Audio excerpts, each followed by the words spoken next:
Hello and welcome to another edition of Business Live. Coming up, President Akufo-Addo maintains the completion of the debt exchange program has helped in restoring confidence in the economy.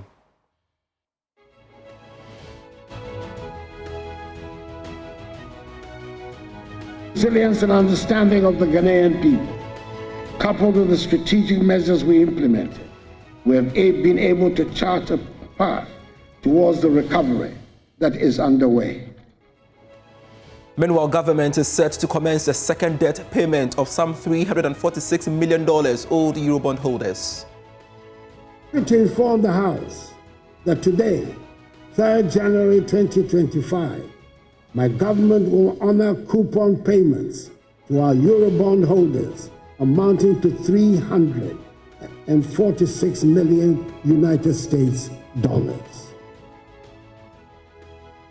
We shall be having a discussion with an economist on the state of Ghana's economy following the president's delivery of the State of the Nation address.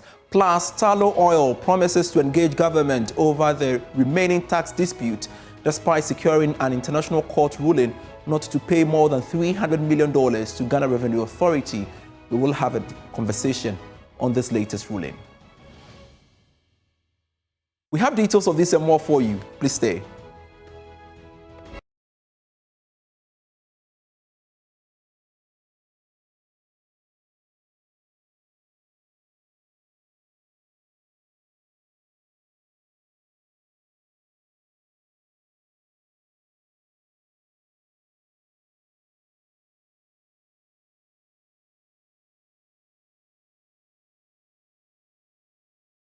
Thanks so much for your time. I am Pius Kojobaka.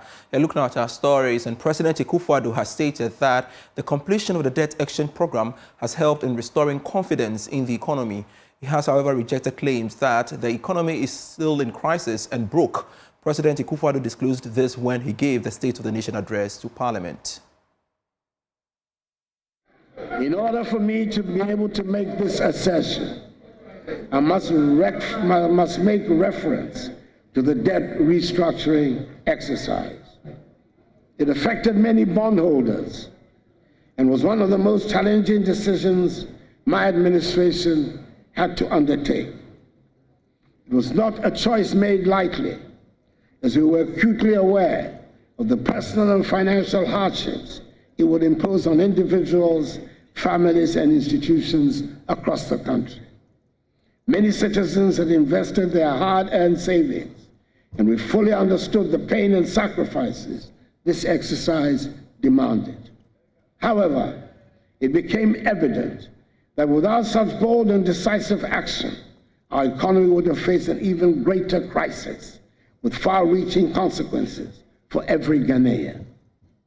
This restructuring was essential to address unsustainable debt levels and to create the fiscal space needed to stabilize the economy and lay the groundwork for future growth.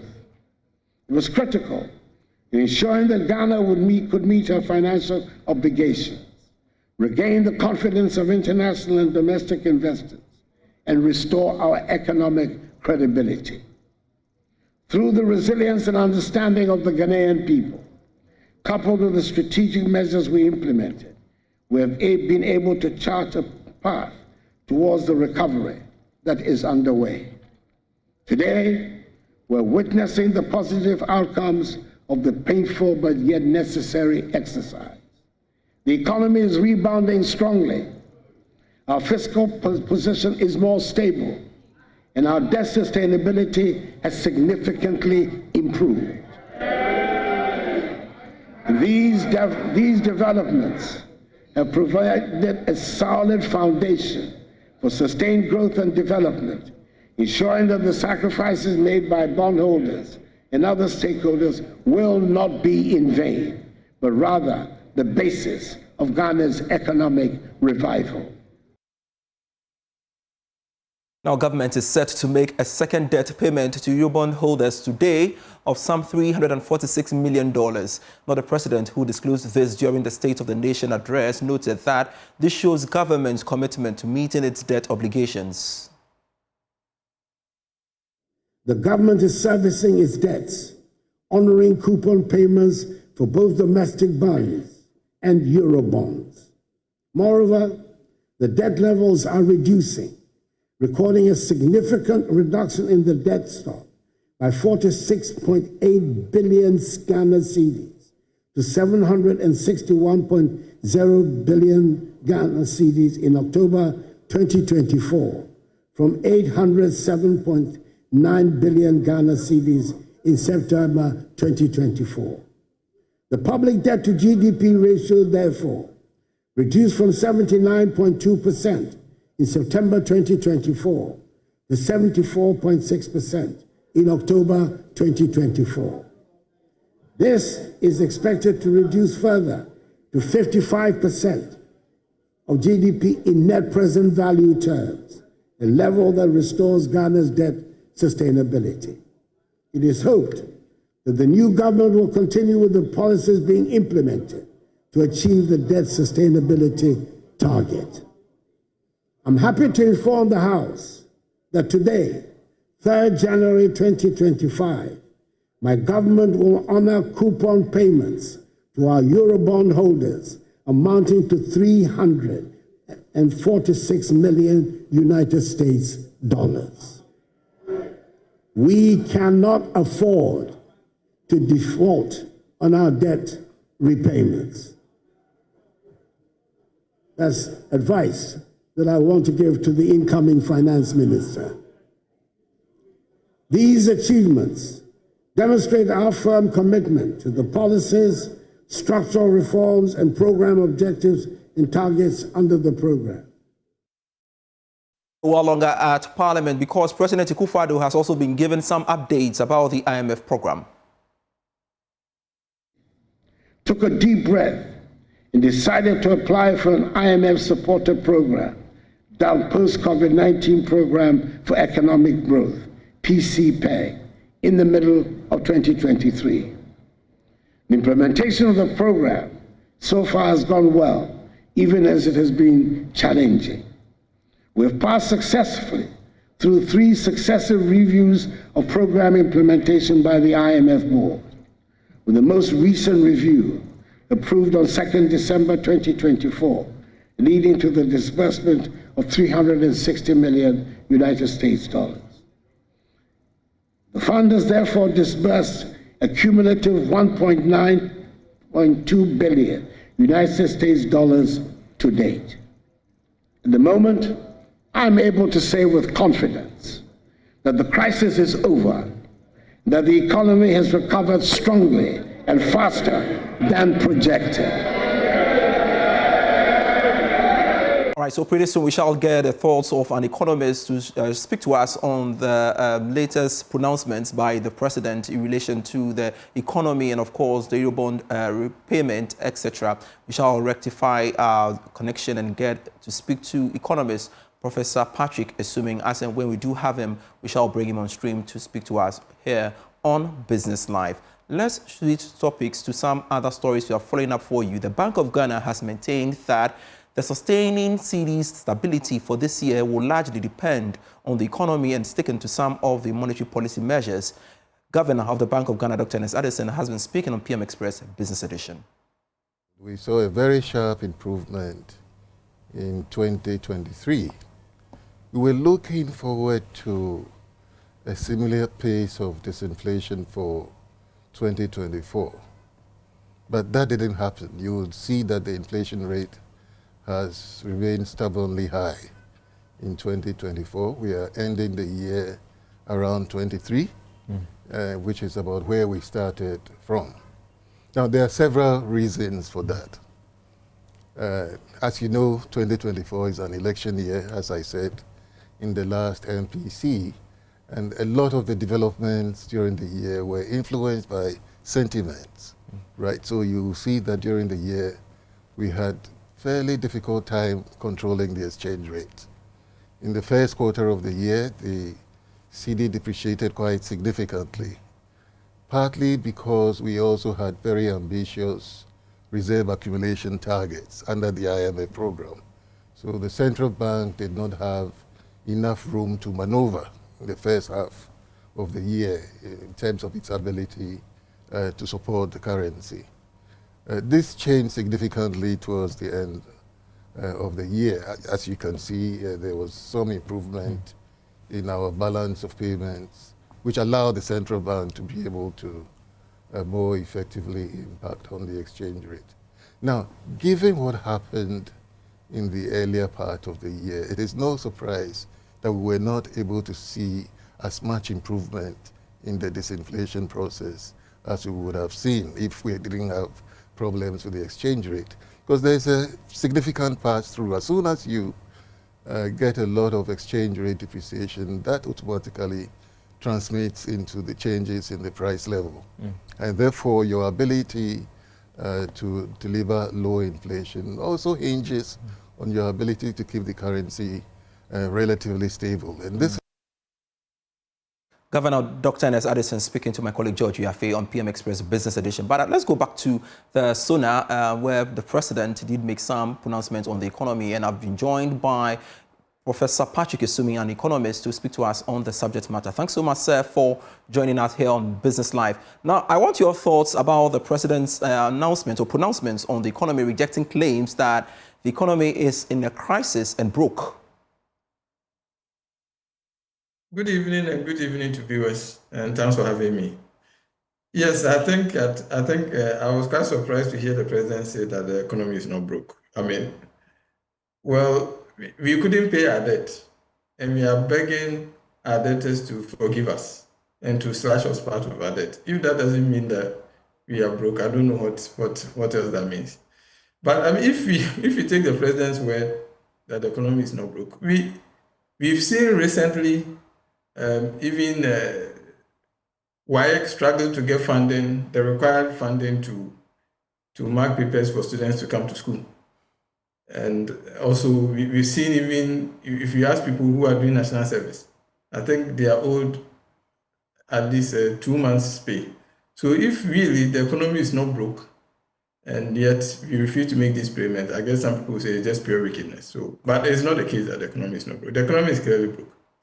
And regarding the other things the president said, well, I think that's his interpretation of how the economy is. I think the president tends to focus too much on some of the 1 or 2 macroeconomic indicators, especially the growth indicator.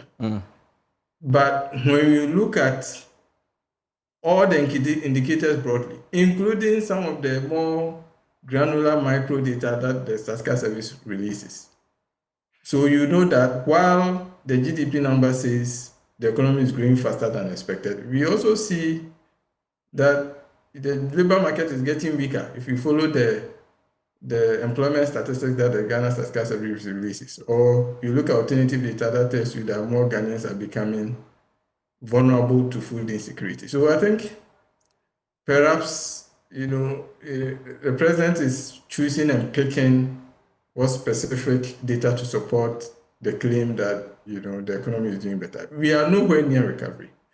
As it's going to unfold in the next year or two, we will really begin to see how difficult as a new government takes over. I see. So for you believe we are still recovering, and of course the country or the economy basically is still broke. Now, to that big announcement that from today, government had begun payment to Eurobond holders of some $346 million, how significant is that when it comes to our debt obligations? Well, we owe, and the moment we concluded the debt exchange with the Eurobonds, we have to start paying. So it's not like once we close that particular part of the debt exchange, we have to start paying. So it's not like we had the option. But don't forget that the period from the end of 2022 up to now, where we're not paying, it helped. It helped ease some of the conditions. But all of those tend to kind of hide. Of course, when you owe, and after several periods you haven't paid and you are repaying, it doesn't show strength.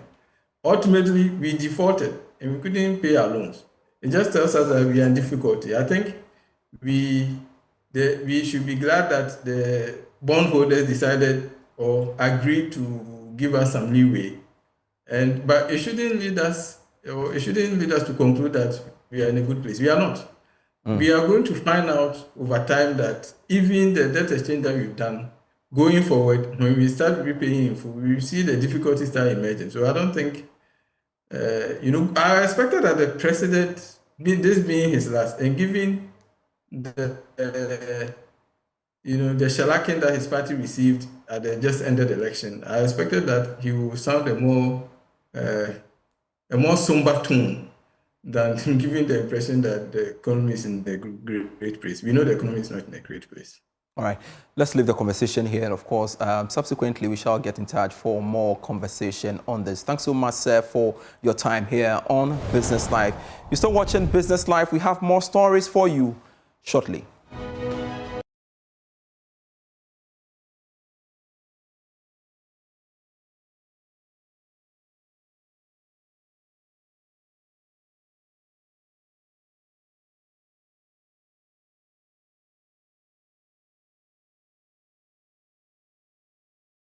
Thanks so much for staying on. We continue with the rest of our stories. And Tullow Oil has given the firm assurance that it will continue to engage government over tax disputes covering its operations in Ghana. This was after an international court ruled that Tullow is not allowed to pay more than $300 million to the Ghana Revenue Authority. Tullow Oil, in a statement, maintained that it is committed to resolving all these tax disputes on a mutually accepted basis. Let's have a conversation on this. Joining us to do that is an energy strategist, Dr. Yusuf Suleimana. Thanks so much, Dr. Suleimana, for your time here on Business Live. Now, this should come as a big relief to Tullow, looking at how challenging times it's been for them.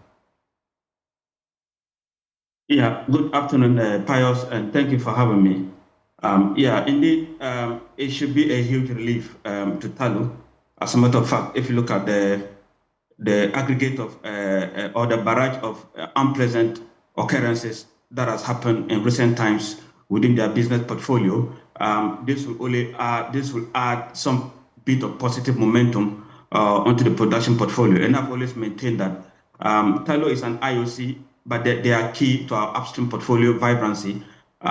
Take out Tullow and Ghana has no upstream. As long as GMPC is not in any strategic position to become a standalone operator, these IOCs are still key. And so if Tullow should have a relief to the extent that they are not obliged, they are no more going to be burdened with this kind of tax, at the end of the day, I think it's a huge relief. And I think it's also a win-win for Ghana on one hand and the Tullow on the other hand. I thought also that at the end of the day, this was going to be the case.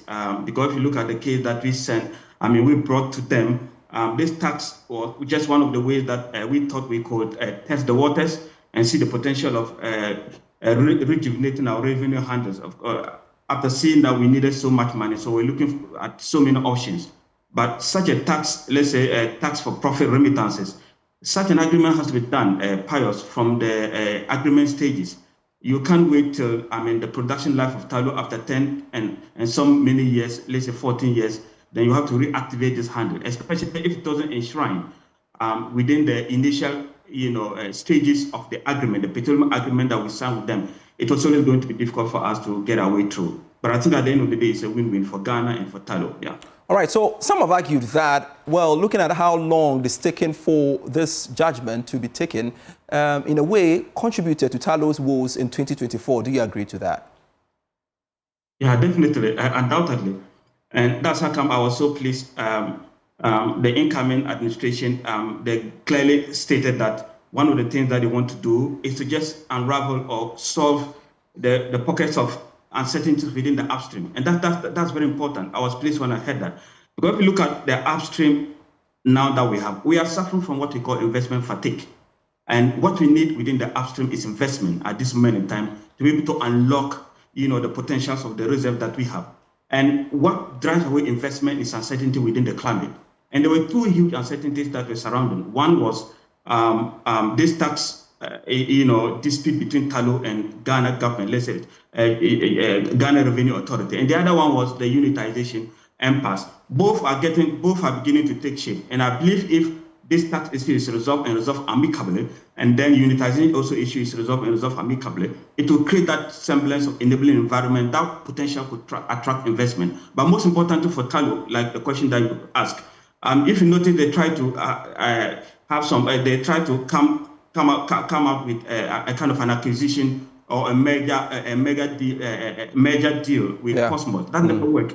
And it is one of these problems that could work against them, because I mean, I can't merge with you when you have disputes that you don't really know when you're going to solve them. So as long as these disputes are resolved amicably, and I'm happy that they said they will resolve it amicably with the other thing. I thought this wasn't even necessary in the first place. It's not good for our upstream portfolio, it's not good for Tullow portfolio, but it has happened. So we just have to move on and resolve the issues. The other pockets of taxes that are still within, that they need to trash out with VRA, Ghana Revenue Authority, sorry. I think they have to do that. This should be a leadway that will enable them to solve the tax issues without prolonging into a international court of arbitration, Pius. Now that the dust are settled, do you think that this ruling will bring some confidence in the operations of Tullow, right? A lot, Pius. It will bring a lot of confidence. Like it or not, Tullow has suffered a lot. Sometimes it's not by their own doing. And I can tell you that Tullow portfolio, Ghana is their main producing asset. They are not having it easy in Kenya. They are not having it easy in Uganda. They hit dry hole in Guyana. Namibia, they pull out only for people to go and find oil there. So Ghana was their main concentration point. I had my own problem with that strategy, where they are doing capital discipline to the detriment of the core business, which is EMP, exploration and production. That has happened. We are fortunate Ghana is their main focus. So I always see Ghana and Tullow as Siamese twins. We need each other. Tullow need Ghana as much as we need Tullow. Without Tullow, our upstream is, like I said, our upstream, we don't, Jubilee Field is the grand jewel for our production.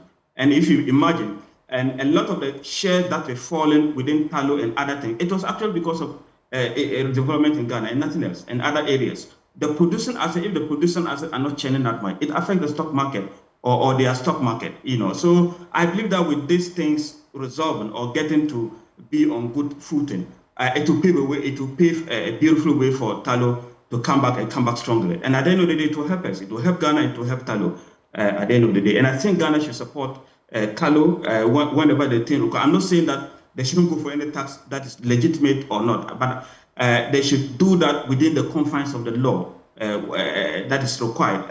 Other than that, I think it's going to be a disincentive. But I think so far, Tullow has been a very credible partner for Ghana. Pius. Thank you so much, Dr. Yusuf Suleiman. I truly appreciate your input at this very moment. We're indeed grateful. You're still watching Business Life, and for more stories, you can log on to myjoyonline.com/business. More stories on that portal. Do visit there and get yourselves updated. I am Pius Kojo Baka. See you at 8 p.m.